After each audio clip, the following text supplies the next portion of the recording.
ओम नमो भगवते वासुदेवाय। भक्त सरण आध्यात्मिक चैनल को मोर प्रिय भाई भाई मानू गुरुजन मानू अनंत कोटि प्रणाम जनाई मो श्री भक्त वत्सल प्रधान आज आपण मानी श्रीमद् भगवत गीता रे तृतीय अध्याय रे कर्मयोग उपर गोटे श्लोक रही पठन करने संगे संगे आलोचना करने आगे आसी आसतु जानिबा। काम एष क्रोध एष रजगुण समुद्भव महासन्नयी महात्मा विधैनमि हवैलीणम। यही श्लोक माध्यम भगवान कौन कहते निश्चित भाव में दीति कृष्ण किसी प्रश्न पचारि पूर्वर दीति कृष्ण सुंदर भाव में पचारि हे महात्मा हे परमात्मा हे ऋषिकेश आपण कहते कर्मयोग ठारू जदि ज्ञान युग श्रेष्ठ कौन पाई भयंकर कर्म रे मते कहते आदेश दौरान करने कहते संगार करने कौन पाई कहते द्वंद्व कौन पाई पकाउछन्ति द्वंद्व मुक्त करांतु। तापर भगवान कौन कले हाँ कर्मयोग श्रेष्ठ केतबेले हम कर्तव्य कर्म करवा फल आशा न रखी कर्म कले कर्मयोग श्रेष्ठ अटे। मोर कृपा हासिल कर भवसागर उद्धार पाई पार। पुणी कौन पचारे कहा प्रेरणा रे ये जीव पाप कर्म करे मते कहतु जीव ये मनुष्य जदि कर्म अकर्म विषय जानी थाए निंदा कुकर्म पाप पुण्य भल मंद हानि लाभ मंगल अमंगल ये सब जाने जदि जानी थाए कहा परामर्श रे प्रेरणा रे पाप कर्म करे भगवान कहबे ना काम क्रोध राग रजगुण सुखर रही आनंद रही जीवन को उपभोग करी धन्य भी ये सब भावना रखी था। बाह्य जगत रे तुमर शत्रु नहीं अभ्यंतर रे तुमर शत्रु रही कामना होउची तुमर परम शत्रु क्रोध होउची तुमर शत्रु कामना बसरे क्रोध जात हुए कामना हाँ मु यही द्रव्य को पाती कि चेष्टा कर जदि मिलगला खुशी है जदि न मिलला क्रोध जात हम यही नारी यही कन्या मोर पत्नी हो चेष्टा कर जदि हासिल कला खुशी हम जदि हासिल न करिला दुख प्रकाश कर क्रोध जात हो पारे बढ़ी थाए क्रोध हेले लोक नाना कुकर्म असत्कर्म लिप्त पाप अर्जन कर ईश्वर मार्गी हम कि सत्पथ चलो कि जन्म मृत्यु रूपक चक्र सदा बेले पड़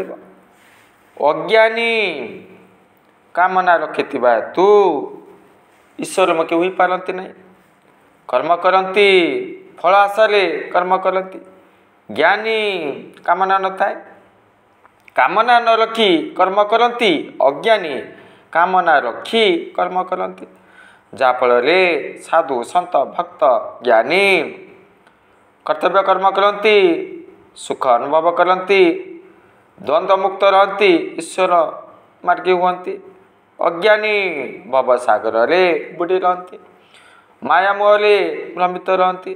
जनक कर्मयोगी थिले क्रोध को आयत रखी संयमी वैराग्य गुण को धारण करते ईश्वर कृपा हासिल करते मुक्ति पाई ना। हाँ इंद्रिय को मन को आयत रखा दरकार स्वस्वाद भक्षण करवा इच्छा प्रकाश करवा मोहित हवा कामना रखा ये सबू मध्य बंधनर कारण दुखर कारण रजगुण राग सृष्टि हुए भोग परिसमाप्ति हुए ना गोटे कामना परिपूर्ण हेले नूतन नूतन कामना सृष्टि हुए पुणी कामना पूर्ण करने जीव सदाबले चेष्टा करें मजी जाए कौन कर କାମନାର ଅନ୍ତ ନାହିଁ, ଶରୀରର ଅନ୍ତ ରହିଛି। ଯାହା ଦୃଶ୍ୟମାନ ନଷ୍ଟଶୀଳ, ଯାହା ଗଣି ହୁଏ ନଷ୍ଟଶୀଳ। ତେଣୁ ଜନ୍ମ ମୃତ୍ୟୁ ରୂପକ ଚକ୍ରରେ ପଡ଼େ, ମୃତ୍ୟୁବରଣ କରେ, ଜୀବିତ ଅବସ୍ଥାରେ ବନ୍ଧନରେ ପଡ଼େ, ମୃତ୍ୟୁ ବେଳେ ପାପ ଅର୍ଜନ କରିଥାଏ। ଶାନ୍ତି କ'ଣ ପାଇବ? ମୁକ୍ତି କ'ଣ ପାଇବ? କଦାପି ନୁହଁ। ପାଇବ କି 5 ମନ 25 ପ୍ରକୃତି ମାଧ୍ୟମରେ ଏପଟ ସେପଟ ହୋଇଥାଏ। ପ୍ରାରବ୍ଧ ପୂର୍ବକୃତ କର୍ମର ଫଳ ଅଟେ, ଭୋଗ ଅଟେ। ହଁ, ସୁଖ ଦୁଃଖ ସଂଯୋଗ ବିଯୋଗ ଏସବୁ ପ୍ରାରବ୍ଧ ଅନୁସାରେ ମିଳିଥାଏ ନା। ଦେଖନ୍ତୁ, ଇନ୍ଦ୍ରିୟର କାମନା, ଇନ୍ଦ୍ରିୟକୁ ଆମେ ଯଦି ଦମନ ନ କରିବା, ବଶୀଭୂତ ନ କରିବା, କ'ଣ ଘଟିବ? କାମନାର କେନ୍ଦ୍ରସ୍ଥଳୀ ହୋଇଯିବେ। ଜିହ୍ୱା ମଧୁର ରସ ପାଇବା ବେଳେ, ହାସଲ କରିବାରେ, ପାଇବାରେ ଚେଷ୍ଟା କରିବ, ମୀନ ପରି ବଇଁଶ କଣ୍ଟାରେ ପଡ଼ି ମୃତ୍ୟୁବରଣ କରିବ। ସେଇ ନାକ, ସେଇ ନାସା କ'ଣ କରିବ? ସୁଗନ୍ଧ ପ୍ରତି ରାଗ ରଖିଥାଏ, ପାଇବା ପାଇଁ ଇଚ୍ଛା ପ୍ରକାଶ କରିଥାଏ। ଭ୍ରମର ଫୁଲ ମଧ୍ୟରେ ରହି ପାଖୁଡ଼ା ଯେତେବେଳେ ବନ୍ଦ ହୋଇଯାଏ, କ'ଣ କରିବ? ମୃତ୍ୟୁବରଣ କରିଥାଏ। ନେତ୍ର, ଚକ୍ଷୁ ନା, ହଁ, ଯଦି ଅଜାମିଳ ପରି ବେଶ୍ୟା ପ୍ରତି ଆସକ୍ତି ଭାବନା ରଖିବ, ଚକ୍ଷୁର ଦୋଷ ନା, ପତନଗାମୀ ହୋଇଥିଲା। ସେଇ ଚକ୍ଷୁ ଯଦି ଈଶ୍ୱରମୁଖୀ କରିବ, ମୁଁ ମୋର ନେତ୍ର ମାଧ୍ୟମରେ ଭଗବାନଙ୍କୁ ଦର୍ଶନ କରିବି, କ'ଣ ଘଟିବ? ଉତ୍ତମ ଫଳ ମିଳିବ। ସେଇ ନାକ ରହିଛି ନା, ପୁରକ, ରେଚକ, କୁମ୍ଭକ ରହିଛି, ଷଡ଼ଚକ୍ର ଭେଦ ପ୍ରକ୍ରିୟା ରହିଛି। ଏସବୁ କରିବ, କ'ଣ କରିବ? ମନ ଈଶ୍ୱର କଟାରେ ସଂଯୋଗ ଘଟିବ। ଜିହ୍ୱାରେ ଯଦି ହରିନାମ ଜପ କରିବ, କ'ଣ ଘଟିବ? କାମନା ଜାଗ୍ରତ ହେବ କି? କ୍ରୋଧ ଆସିବ କି? କଦାପି ନୁହଁ। ନାମକୁ ଆକୁଳେ ଉଚ୍ଚାରି ଭବସାଗରରୁ ହେଲା ପାରି। ଏସବୁ କଥା ଆପଣମାନେ ଜାଣିଛନ୍ତି।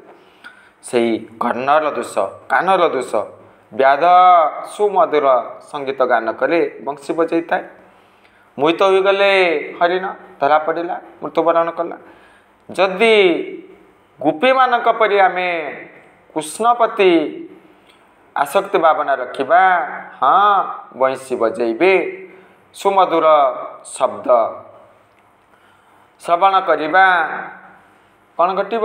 ପରମ ବ୍ରହ୍ମକୁ ଦର୍ଶନ କରିଥିଲେ, ମୁକ୍ତି ପାଇଥିଲେ। ଚର୍ମ ନାରୀର ସୁରୂପ ପ୍ରତି ଆକର୍ଷିତ ହୋଇଥାଏ, ପୁଣି ଦାମୀ ଦ୍ରବ୍ୟ ପ୍ରତି ମୋହିତ ହୋଇଥାଏ, ପତନଗାମୀ ହୋଇଥାଏ ନା। ମନ ଈଶ୍ୱରଠାରେ ଯଦି ସଂଯୋଗ ନ ହୁଏ, କାମନାରେ ବଶୀଭୂତ ହୁଏ, କ୍ରୋଧକୁ ଆୟତ୍ତରେ ନ ରଖେ, କ'ଣ ଘଟିବ? ଭରତ ମୁନିଙ୍କର ପ୍ରସଙ୍ଗ ଘଟିବ।